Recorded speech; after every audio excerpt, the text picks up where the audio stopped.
యాక్చువల్‌గా ఏమనుకున్నారు, ఎన్టీఆర్ గారి బర్త్‌డే సందర్భంగా 'డ్రాగన్' టీజర్ రాబోతుందని చెప్పి చాలా నెలల నుంచి అయితే న్యూస్ అయితే వస్తుంది కదా! ఫ్యాన్స్ కూడా అదే ఫిక్స్ అయ్యారనమాట. బట్ ఇప్పుడు వస్తున్న న్యూస్ ఏంటంటే 'డ్రాగన్' టీజర్ రావట్లేదంట.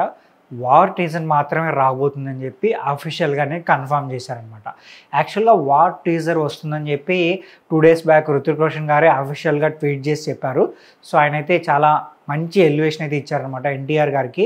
మీరు ఎక్స్‌పెక్ట్ చేయని విధంగానే సో 'వార్' టీజర్ ఉండబోతుంది. అలాగే ఎన్టీఆర్ గారి క్యారెక్టర్ ఉండబోతుందని చెప్పి ఆయనైతే చెప్పారు. అలానే 'డ్రాగన్' మూవీ యొక్క టీమ్ కూడా ఏమంటున్నారంటే 'వార్ 2' టీజర్ వస్తుంది కాబట్టి ప్రజెంట్ 'వార్ 2' టీజర్‌ని ఎంజాయ్ చేయండి. 'డ్రాగన్' టీజర్ మిమ్మల్ని ఖచ్చితంగా ఆశ్చర్యపరుస్తుంది. బట్ కొంచెం టైం తర్వాత మేము రిలీజ్ చేస్తాం అని చెప్పి వాళ్ళు కూడా ట్వీట్ చేశారనమాట. సో అయితే ఈ బర్త్డేకి కేవలం 'వార్ 2' టీజర్ అయితే రాబోతుంది. అలాగే 'దేవరా 2' సంబంధించి అప్డేట్స్ కూడా ఇవ్వబోతున్నారని చెప్పి సోషల్ మీడియాలో కూడా న్యూస్ వచ్చింది. సో ఐ థింక్ 'దేవరా 2' సంబంధించి అప్డేట్స్ కూడా ఏమి ఉండవు. ఓన్లీ 'వార్ 2' యొక్క అప్డేట్స్ మాత్రమే ఉంటాయి.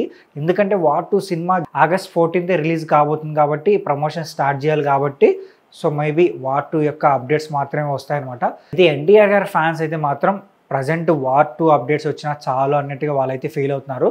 సో దీనిపైన మీరేమనుకుంటున్నారు కూడా కింద కామెంట్ చేయండి. అలాగే ఈ వీడియో నచ్చితే మా ఛానల్ సబ్స్క్రైబ్ చేసుకోండి. ఇలాంటి మోర్ ఇంట్రెస్టింగ్ వీడియోస్తో నేను మీ ముందుకు వచ్చేస్తాను.